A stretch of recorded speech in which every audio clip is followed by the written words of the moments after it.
broadcast network, AFTERBUZZ TV. Over 20 million weekly downloads in over 150 countries, and your #1 source for after-show entertainment.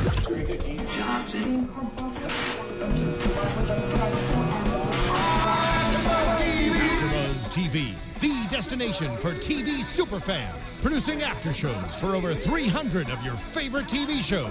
Interviewing celebrities and showrunners. And bringing you behind-the-scenes exclusives. All thanks to E! Entertainment's Maria Menounos, producer Kevin Undergaro, and internet leader Akamai. Now, let the buzz begin! Hello everyone, we are here for another Spotlight On. This time we have, I always say we have the coolest person, but now I feel like we really do have the coolest person. You probably say that every week, don't you? I don't, but this, you are like a triple threat. You have everything going for you. We have Botched star, Dr. Paul Nassif, but you're also not just the star of Botched, you are the #1 Beverly Hills plastic surgeon. You are, you do a lot of speaking engagements too, right? Medical meetings. Okay, actually, Vegas okay. next week, as a matter of fact. Right. And you also have an amazing skincare line, which we're going to talk about, and you were so kind enough to bring it today. Absolutely. So, Dr. Paul Nassif, everybody. Hi, everybody. Great to be here with lovely, beautiful Ashley. Oh, thank you so much. It always means a little more when it comes from a plastic surgeon, I think. When you get a compliment, right? No, I'm just kidding. That's true. Of course. Thank you.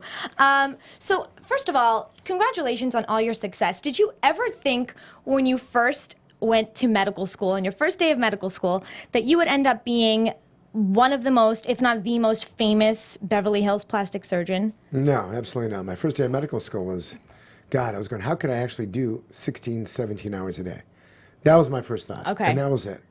Now, I mean, this is actually, it's incredible where we're at now. But, if you work hard, no matter what you do, you go for it, you achieve it. Right. Well, it's amazing, and it is true. I mean, but you've done so much, and you do have, so you still at this point have 16-hour days, correct? Sometimes like I was in surgery 2 weeks ago till 4 o'clock in the morning. Wow. So that was about a 20-hour day. But I try really to limit it to about 12, 13 hours. Oh, okay, just 12 or 13 hours? I know, that's it. That's not much. So you're up, what time do you have to get up? Like 4 in the morning? Well, I try to work out at 6. Okay. So I work out usually between 6 and 7. So I get up at 5:20, then go work out, and then go straight to work. That's insane. That's amazing. That's what I try to do. And what at this point drives you? Because obviously when you first started, I'm sure you were like, you're hungry to be, to get clients and to get, now people are banging on your door, obviously, and you probably don't even have time to do as many people as you get. That's interesting. I mean, the thing is, when you start, you always have to, you're starting a business. But at the same point, you have to be reputable and you have to be, a good physician, good doctor first. Mm-hmm. And I look at myself compared to 15, 16 years ago when I was first starting. And it's interesting, the transition. I think about, what I would do in the morning and the day, 15 years ago to then 10 years ago, the 5 years ago to now. It's interesting how it changes all the time. And changes in what aspect? Does it change like your... Success, well, of God course, willing. You have to actually, no matter what, you have to be good at what you do. Right.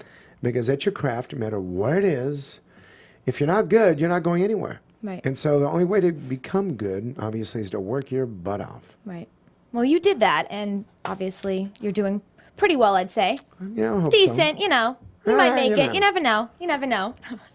But in terms of Botched now, people have such a fascination with plastic surgery, and I know we spoke at the NBC press day. We had a brief, quick little talk, and we were discussing the personalities that you have to deal with and how sometimes they may even be more difficult than the procedure itself. Absolutely. Is it still the case for season 2? I mean, in general, just actually with regular practice, yeah, especially since I do all these complicated revision cases and the show, I have to tell you, that's what's hard about our job, and not operating. Doing the procedure, no matter how difficult it is, it's challenging, it's exciting, it's wonderful.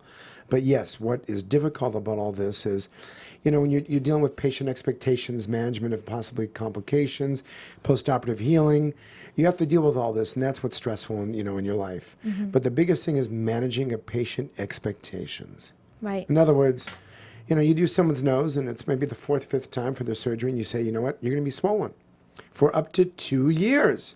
Right. And so that whole 2-year period of time, it's stressful. Right. I mean, that's just the way it is. And do you think that in Beverly Hills, the doctors have to deal with a lot more insecure people than maybe other parts of the world, just because this is such a crazy place where people never feel, they're striving for perfection? You know, good question. Possibly, but I think that I have friends back east. So on both coasts, you're going to have these kind of issues. But we have to be able to screen the patients out that really aren't good candidates for surgery. Right, right. And do you ever say no to a patient at this point? I mean, obviously you've done it, I'm sure, on the show because there's been crazy scenarios. But in everyday life, do you have to? Just a little bit under 10%. Really? Of patients that will reject because they're just not good candidates for whatever reason, whether it's their health or psychological issues where we don't feel that they're good candidates. So it happens all the time. In this upcoming episode on Sunday, is there a woman that had a daughter that's 10 years old? Is that coming up this?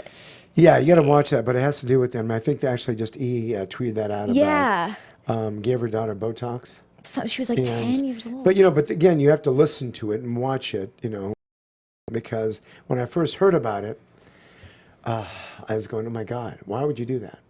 So that's why it's interesting. Some of the patients we see, some of the most unique and weirdest things you see on the show. And coming up this Sunday, we're at 9 p.m. I think that's that's Eastern. I mean, I'm trying to think if it's Pacific Standard Time, but it's on E.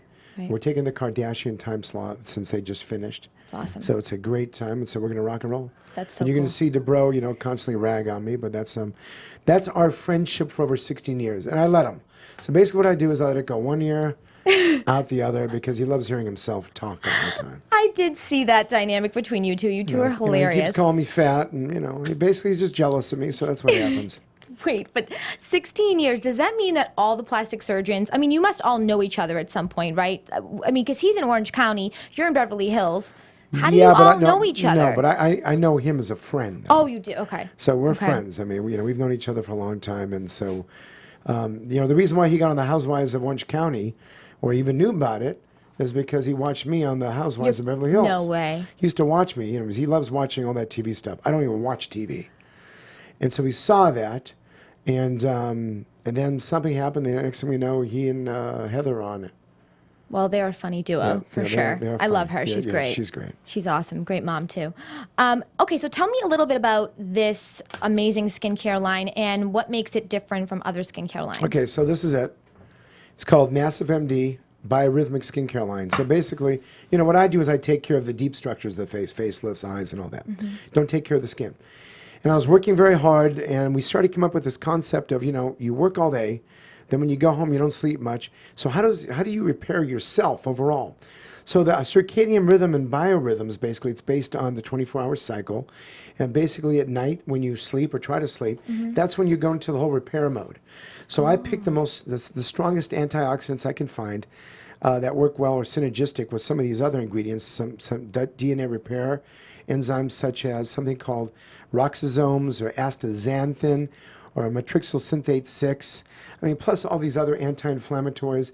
Put them all together that actually work in unison, especially at night when you sleep. And it's called Clock PM. That's this one right here. Okay. And so you put a little bit of this after you wash your face with this incredible exfoliant. And you can use this day or night. It's called the Dawn to Dusk exfoliant. It has jojoba seeds and also ivory palm seeds. And you can even use this like with a Clarisonic brush or something. Nice. And this product, I spent 2 years researching it. And then in the day mode, your rhythms protect you. Because when you're outside, you're getting all this oxidation and damage to your skin from people smoking around you and the smog and maybe not drinking enough water. So this went into the same thing with antioxidants, but also some protective ingredients. This is the Clock AM. And there's also something called LipoShield in this. LipoShield, think about this. It sounds very weird what I'm going to tell you. But you know that when you're on your iPad and you're on your computer or laptop all day long? Yeah. If you are? Yeah. That has photo damaging rays with it. So there's wavelengths, and this is in the blue wavelength range, which causes damage to your skin.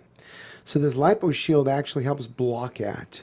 It's not a sunscreen, right? But it's preventing from laptop photo damage.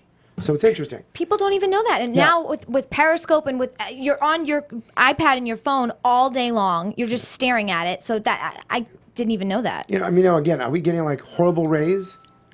Right. Probably not as bad, but they've already proven that there is damage from, especially being on the computer all day long. Right. These big screens that you have now. Right. So that's what I developed, and I put a lot of TLC into this. And it's on nassifmdskincare.com. Awesome. And that's where it's at right now only, and in my medical office. That is so amazing that and because you see skin all day long, you must just, that's what you do a lot of fillers too, right? And so you know exactly where people age the most and this and that, so you just put that's amazing. And there's hyaluronic acid in here to give you hydration. Right. And this is for wrinkle reduction. It's fantastic. And by the way, this is not for someone over the age of 50. It's for everybody. These are for you. That's amazing. So you start with this stuff while you're young. Right. And, what are you, like 19 years old? I love you.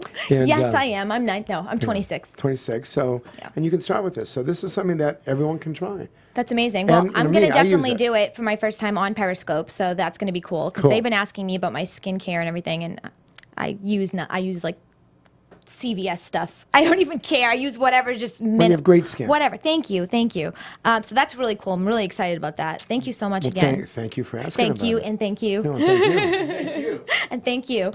But okay, so in terms of going back to when you do a lot of speaking engagements or whatever, do you have one in Vegas, the Vegas cosmetic surgery? That's coming up. I'm leaving there next Tuesday. I'm speaking on Wednesday. Okay. And Thursday and Friday. Yeah. So who do you speak to for things like that? So this is a medical meeting. I go to it every year. My buddy Randy Waldman actually, he's put this together with a few other doctors, and I've been on it. I think I've been on that program since it started, God, I don't know, 13, 14 years ago. So it's dermatologist, facial plastic surgeon, regular plastic surgeons, ocular plastic surgeons. That's the primary core group. And one day we talk about noses, next day about facelifts, next day about eyes, skincare, all the stuff. It's amazing. And it's a huge meeting at the Bellagio, and then I get to see all my friends and have dinner with them and hang out. And does Dr. Terry Dubrow go along with you? He does not go to these meetings. He doesn't? No, he stays at home and hangs out with his family. Okay. And I go to about 4 meetings a year, and I talk, lecture, and this is one of them. This is my favorite meeting. And do other doctors go to hear you and learn from you as well? That's the only people that are listening to this are doctors. Oh, there are only and doctors. their office staff. For Wow. example. So this is That's a huge accomplishment. A couple thousand doctors. And so I've been lecturing though for 15 years probably. That's amazing. So we go to that, and also our Facial Plastic Surgery Academy, American Academy of Facial Plastics, or something called the Rhinoplasty Society. These are all groups that I go and I speak at. Wow, that's amazing. Well, you've made it when people that are already accomplished go to hear you speak. So we have some interesting ideas, and when they talk, but listen, great. we always learn. I still learn when I go. I listen to my friends, and we learn something. So you're learning about different techniques, different ways to do something, whether it's a different filler technique, different rhinoplasty, different facelift technique. You always learn, right? No matter what. Well, that's why you are where you're at when you have that attitude. You have to. You have to be open to that, no matter what you do. So what can we? So other than botched now, because you and Dr. Dubrow are so funny together, and you are great. You've been on TV for quite some time now. I don't think you really get fazed by the cameras, right? You don't get shy or get afraid of the cameras or anything. You're okay with it. I've been doing makeovers actually from like 15 years ago. I started doing this. Then we got on Dr. 90210. No, you were on that too. Yeah, but I was only on it for a year because it was some. They want a little bit more into your life. Yep. And Adrian and I at that point really didn't want to do that. Mm-hmm. So we did it for a year. And then the Housewives, but if you notice, we did, no kids. We did not show our children all really on the Housewives. Yeah, I couldn't even, I do. Never saw them actually. I saw your dogs though. Oh, that's right, the dogs. my beautiful German Shepherd, Visco. Yeah. Yes. I miss him. Oh, I'm sorry, No, he's still around. Oh, okay, great. Okay, but Adrian has him. I go to Adrian's house and I walk the dog, so he's great. Oh, that's sweet. He's a huge, beautiful German Shepherd. Oh my gosh, beautiful. I love German Shepherds. I love all dogs. But in terms of TV, we thinking any other, you're great on TV. What else can we expect? Do you want to do anything else? Who knows? Do you have the time to do anything else? I operate, I'm in surgery most of the time, but there are things in the works. That's all I can say, possibly. Okay. For us. That's really interesting. I can leave it as that. Okay. All right. Well, people have to obviously follow you on Instagram and Twitter and all that to keep up with you and know when this might be happening. Yeah, exactly. But in the meantime, you have the #1 hit reality TV show ever. I mean, right now that is like it's people go crazy over that show. I mean, it's They're actually so into it. I mean, I think botch has trended, you know, on Twitter. I don't know how many times. Yeah, no. Because if people go as soon as it's on, because we do live tweets on it. As a matter of fact, I think they're going to do it on the show this Sunday. There might be, I think I heard this, like live tweeting on the show. Like, you know, you can have tweets pop up or something. Oh, that's awesome. You have your chance to have your tweet on the TV. I think so. I think that's what they're doing. Great. I might be mistaken, but I heard something like that. Now, do you ever live tweet during it? Oh, yeah. great. Okay. Yeah, Terry and I are constantly ragging on each other. Actually, you go follow our Twitter wars, insulting each other. That's you know, fabulous. It's constantly. But I just don't do it in front of patients. I'll do it behind the scenes, or you know, if we're doing an interview, that's when I'll rag on him. Right. But I don't do it in front of patients like he does to me. You know, like call me fat right in front of a patient or something like that. Oh or my gosh. Talk about my, you know, single life or my social life or other kind of things. He is so funny. Well, he has no filter. He has none. Terry, I hope you're amazing. listening to this. Actually, I'm going to send you a link. You have to watch this because, you know, you're very goofy, but I love you.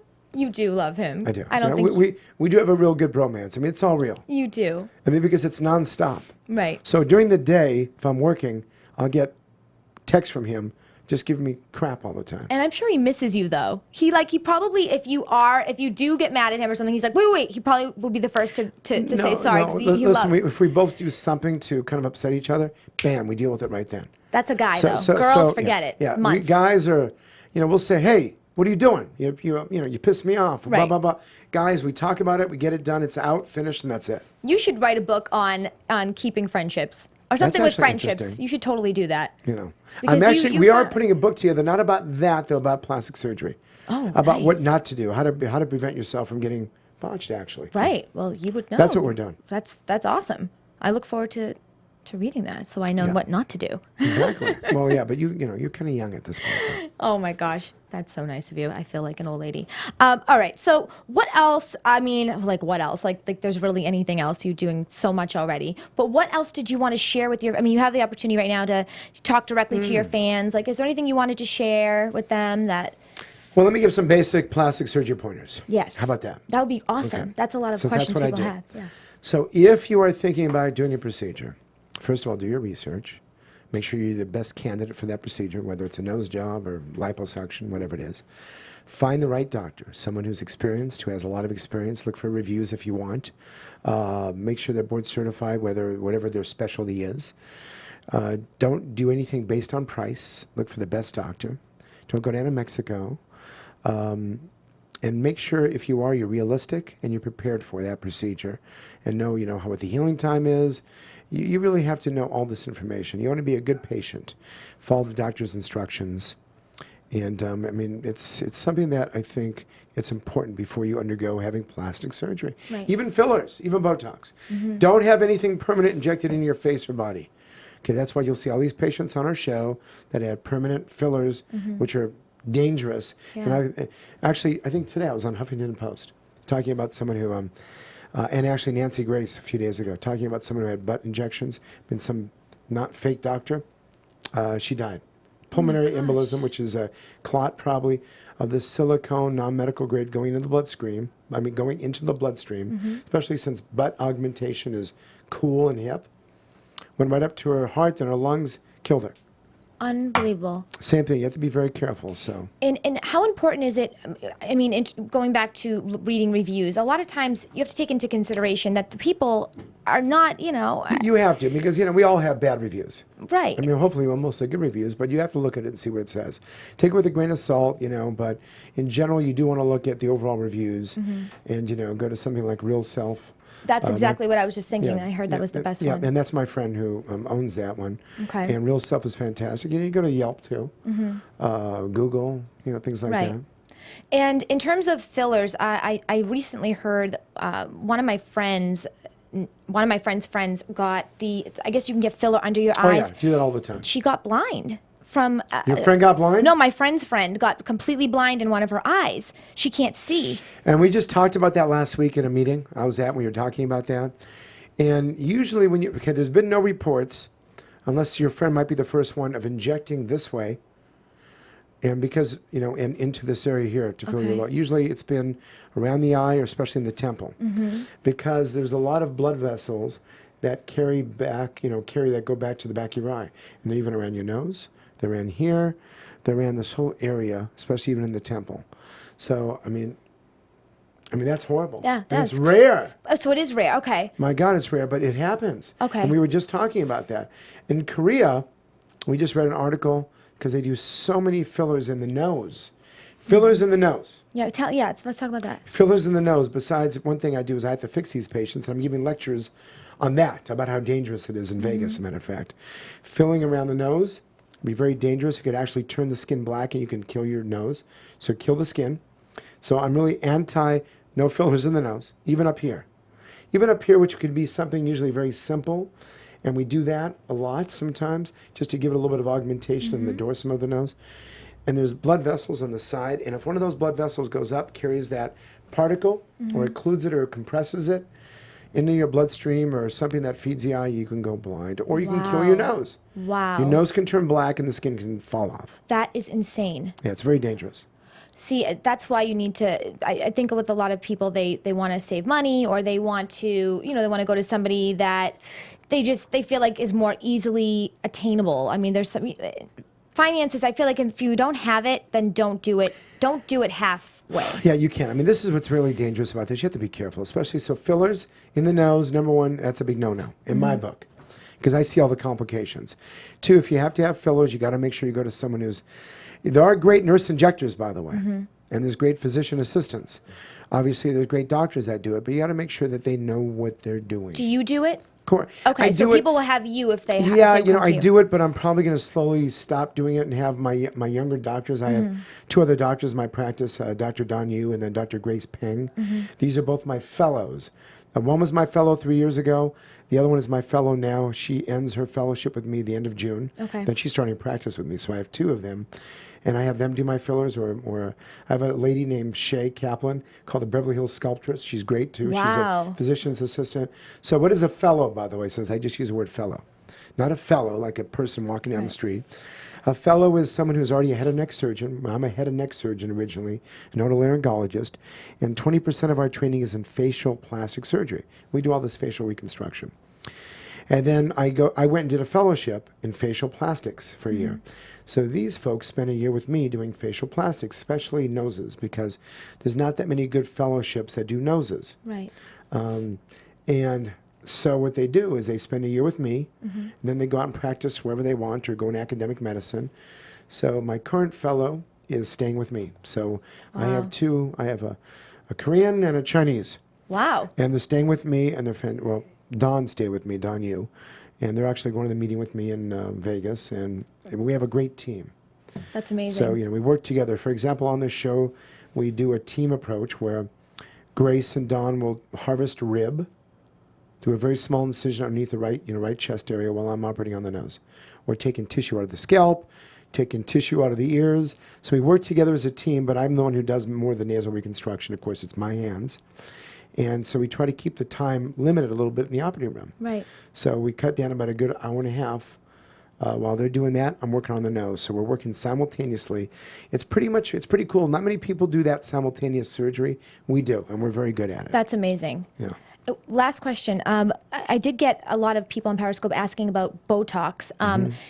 Is it true that the younger you start, the better? Like if you're in your, like for me right now, for instance, like can it stop you from actually aging? Well, let's say this. Let's say if you really do want to get something in your 20s and you constantly frown all the time. Yeah. If you're constantly frowning, then doing a little bit of Botox is going to prevent you from doing that. If it prevents you from frowning, that's going to prevent you from getting those lines, those 11s right there. Right.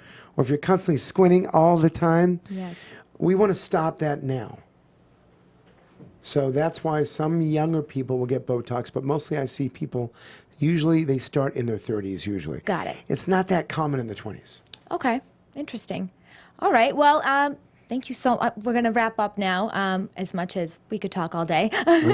But thank you so much for sharing all your amazing knowledge and for talking about this amazing skincare. And I want to reiterate your Instagram is, do we know your Instagram Yeah, account? it's Dr. Dr. Paul Nassif. Oh, great. So it's the same on Twitter Yeah, as and well, Twitter, and Periscope. And same thing, I think, You guys right? have to, yes, it's the same from Twitter and Facebook, it's Dr.